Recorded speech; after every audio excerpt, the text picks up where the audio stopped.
La sociedad actual necesita de nuevas formas de concebir la educación. La educación, al momento en que deja de ser presencial, requiere de toda una serie de herramientas para concebirse de una forma distinta. No únicamente es romper el paradigma, sino también es contemplar nuevos horizontes. A partir de la educación en línea y de todas las posibilidades que esto ofrece, como por ejemplo el uso de blogs, de wikis y de otra serie de herramientas que podríamos considerar como la base de una nueva forma de pensamiento, podemos también concebir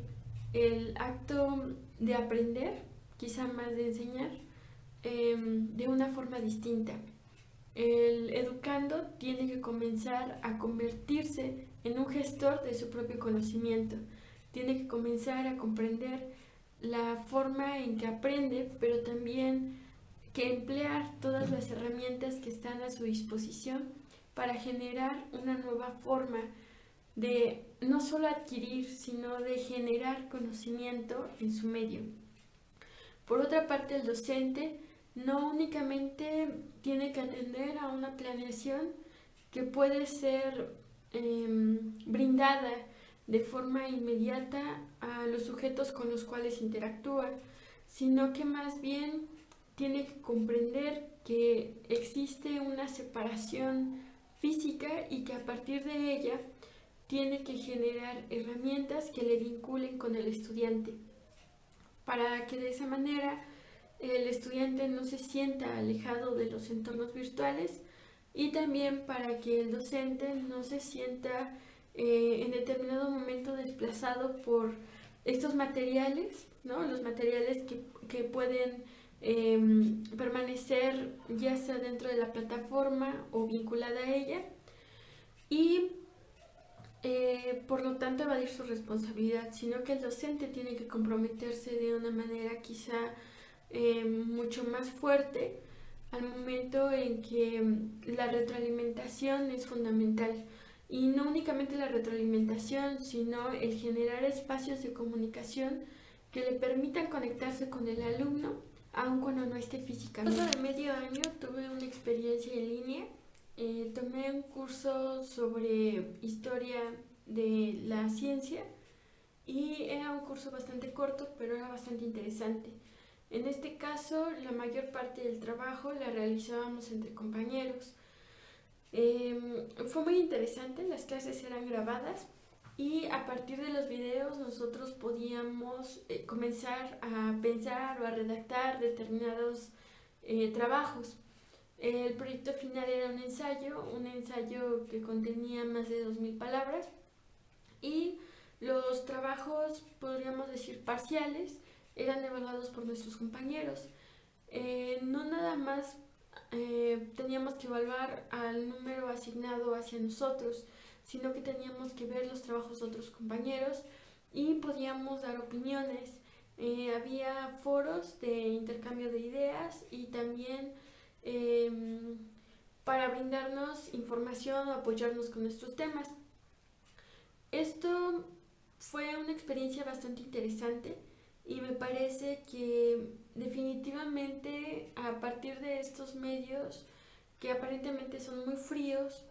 se puede generar un vínculo muy fuerte con respecto a los compañeros, no necesariamente en el plano de la amistad, sino en el plano del trabajo, en el plano del trabajo intelectual específicamente. Me pareció una experiencia bastante agradable, fue un trabajo bastante ameno, un poco pesado porque los trabajos se tenían que subir hasta determinada fecha y era a veces mucho el tiempo que se le tenían que dedicar a las clases, tanto en estar viendo videos como en estar realizando lecturas. Sin embargo, y aun cuando era mucho trabajo y teníamos que entregar los reportes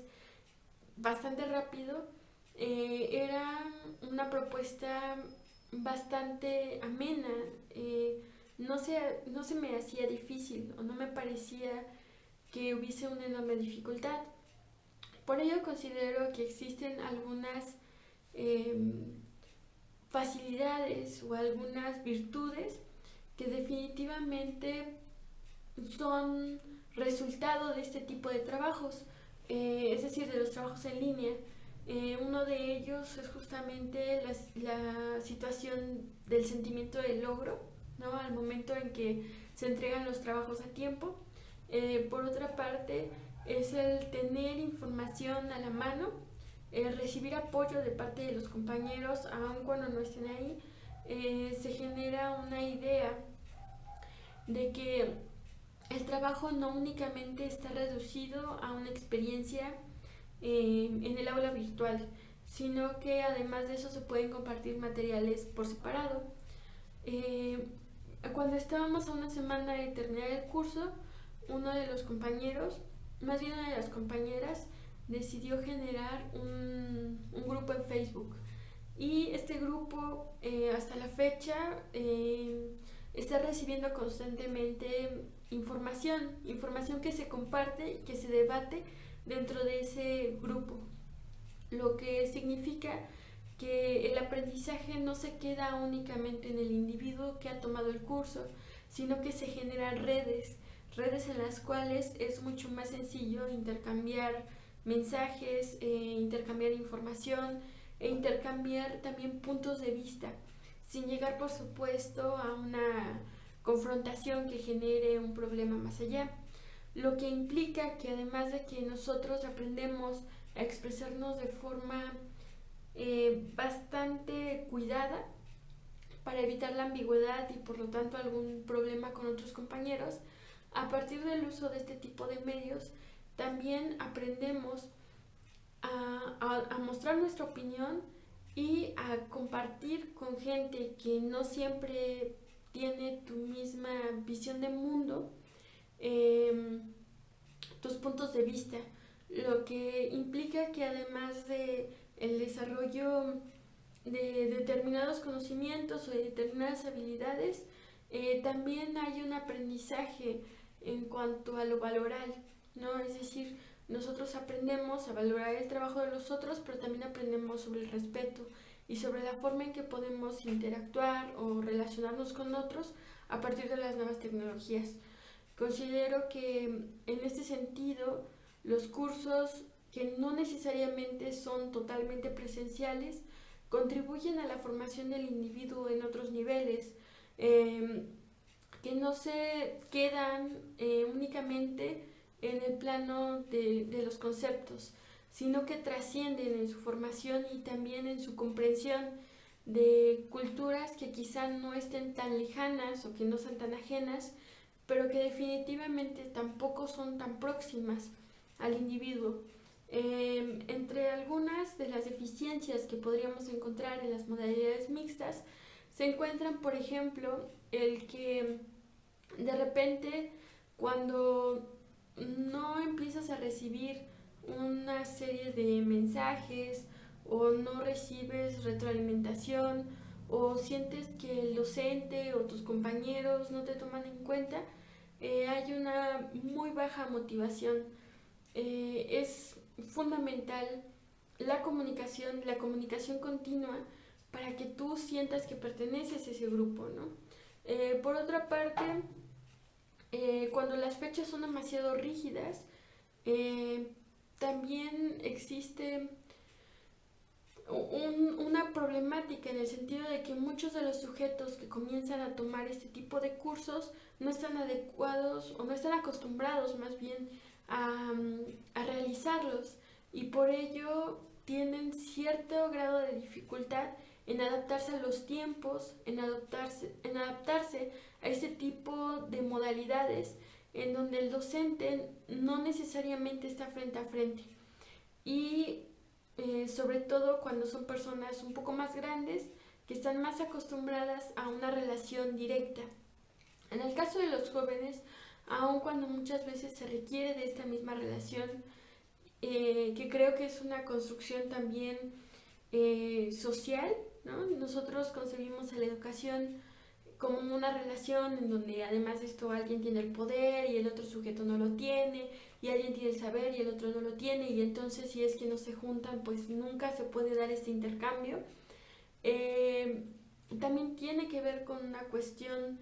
de el sentirse humano, ¿no? El sentirse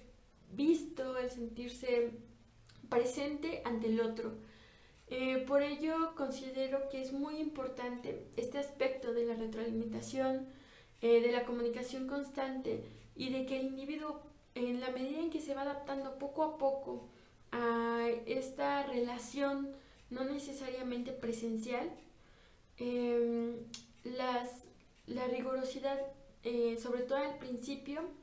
no sea tan dura, ¿no? Sino más bien que es un ambiente mucho más flexible que permita a los sujetos el ir adaptándose poco a poco a esta nueva comprensión de su papel dentro de su formación. Un papel que obviamente va a ser mucho más activo y mucho más autogestivo.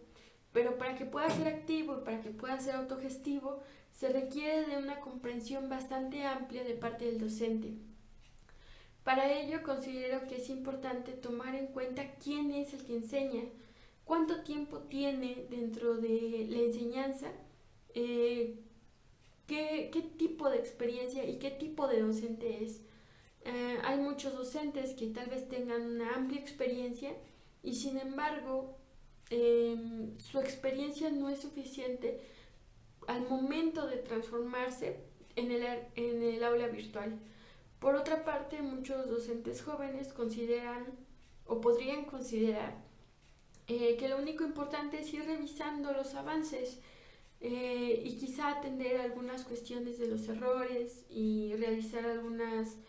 actividades extras, pero no generar esta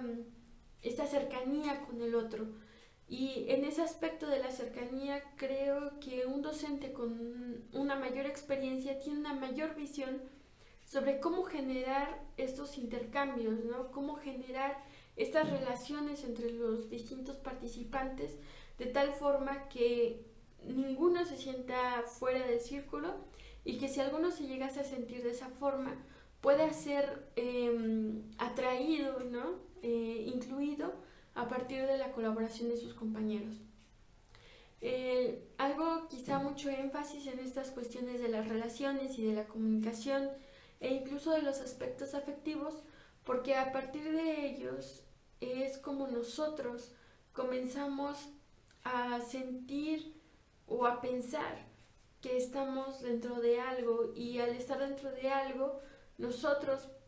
comenzamos a ver las contribuciones propias y ajenas como parte de algo mucho más grande, ¿no? Algo que además nos compromete. No es estar desde el otro, desde la orden, desde la regla, desde quien tiene el poder, sino más bien es apoderarnos de nosotros mismos y comprender que en la medida en que nosotros participamos o colaboramos,